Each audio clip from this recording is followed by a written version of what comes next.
NASA is fast-tracking plans to put a nuclear reactor on the moon, and it's all in the name of space exploration. The NASA acting director has announced that he's planning to do this. Sean Duffy says China and Russia have similar plans and could declare parts of the moon off limits. The newly announced plan does not have a specified completion date. Leroy Chiao is the retired NASA astronaut. It's hard enough to build a nuclear reactor on Earth. How on earth do they hope to do it on the moon? This is not the first effort to make nuclear reactors for space. Of course, we've had not exactly reactors, but we've had plutonium sources that have provided energy for spacecraft, just like the Voyagers, which are still going, by the way, all these years, over 50 years later. But this is a great idea because you want to put a small modular reactor similar to the ones being developed for the Earth right now. And if you can put some of those on the moon, that's a great power source because solar panels, while simple, they have their drawbacks, especially in space and on the moon. On the moon, depending on where you are, you're going to have about 2 weeks of day and then 2 weeks of night where it gets very cold, right? And so a reactor that can provide enough power to keep everything warm and alive through the night, that's going to be a huge advantage.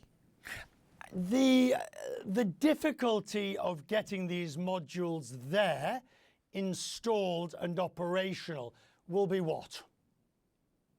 Well, the idea of these small modular reactors is that they're going to be relatively simple compared to what we usually think of as an earthbound nuclear reactor. And when I say small, I mean they're measured in meters, right? Kind of a cubic, in cubic meters rather than in acres for a traditional power plant. Of course, these are much smaller. These are 100 kilowatt plants as opposed to a gigawatt plant on the ground, right? And so you would launch the whole thing in one piece, have it put down on the moon, and then go through a self-activation. So, in principle, it sounds pretty simple, but of course the devil is in the details. And the ability with the Russians and the Chinese probably trying to do the same thing. I mean, if it's good for one, then they'll all want to do it for the same reasons. This idea that if someone gets there first, they could prevent others, is that valid? Well, the idea is if you put something like a nuclear reactor on the moon and then you declare kind of a safe zone saying, hey, within certain kilometers or whatever of this reactor, that's a danger zone and we would want everyone else to keep out of it, right? And so in a way, you're kind of staking a claim, by putting something like a nuclear reactor down.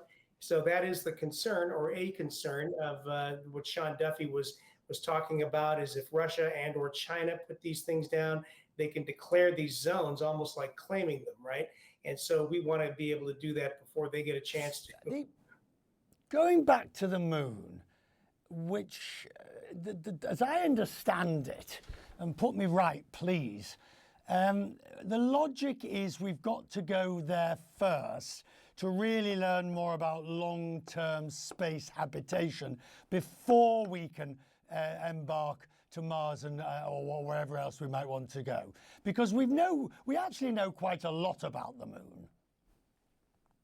Well, we do know a lot about the moon from the Apollo missions and unmanned missions before and after by not only us, but also by Russia, by China and others. And so we do know a fair amount about the moon. But what we want to do before we launch things to Mars, because Mars is so far away, the moon is the perfect place to develop and test hardware and even train astronauts to work in those kinds of reduced atmosphere, reduced gravity, and very dusty environments. The reason being, it's only 3 days away, right? If you have an issue, you can get your crew back in 3 days. Mars, on the other hand, is half again as far away from the sun as the Earth. And even when the planets are aligned, we typically talk about 6-month one-way trips, right? So if you have an issue, it's going to take you over a year to get your crew back. So you want to make sure everything's going to work. So the moon is a great place to develop and test all that and train people up on these kinds of missions. Who will be first to go to the moon, to Mars, do you think? Will it be someone like a private organization, like an Elon Musk funded and run? Will it be a governmental? Will it be China? Who do you think is going to be first on the way to Mars? Well, I think SpaceX has made it clear they're going to Mars with or without anyone else. And ideally, they would partner with NASA as they've been partnering on the International Space Station. And in fact, of course, SpaceX has a contract to build a lunar lander based on its Starship technology. So in an ideal case, we would leverage SpaceX's ability to innovate and to pivot very quickly, along with NASA's long history of operational excellence and technical know-how. Right. Good to see you, sir. Thank you very much. Book me a ticket. I look forward to being on board. Thank you, sir. Now.